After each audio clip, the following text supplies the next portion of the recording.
हिंदू धर्म रे कार्तिक पूर्णिमार विशेष महत्व रही। गोटे वर्षरे समुदाय 12टी पूर्णिमा पड़ी था, जो कार्तिक पूर्णिमार एक विशेष स्थान रही।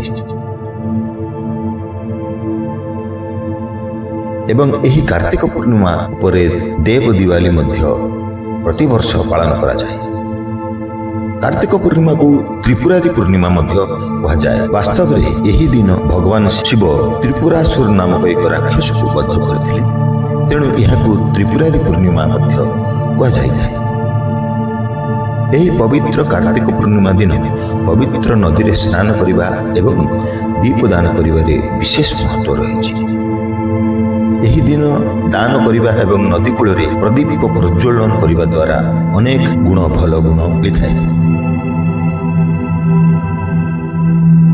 पंचांग अनुजाई कार्तिक पूर्णिमा तिथि 15 नवेम्बर 2024 रे 6:19 आरंभ होई 16 नवेम्बर 2024 रे 2:58 पूर्वाह्न शेष हब।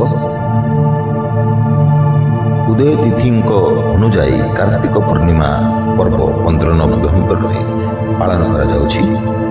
एही कार्तिक पूर्णिमा अवसर में आज कोटपाड़र बाबा कपिलेश्वर शैवपीठ एवं जगन्नाथ मंदिर में प्रातः ठारू भक्त एवं हविषाणी विपुल समागम देखा मिलता।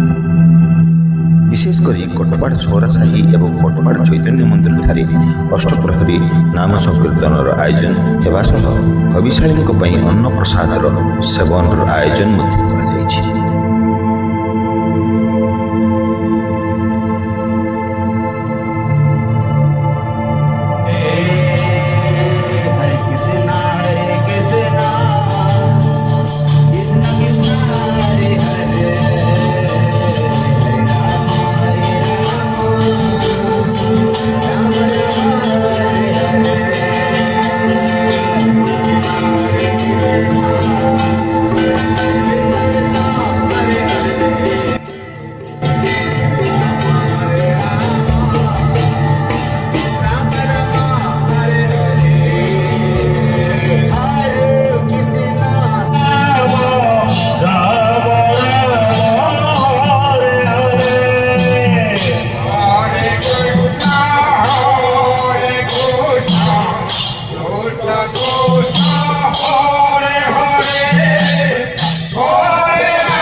Hare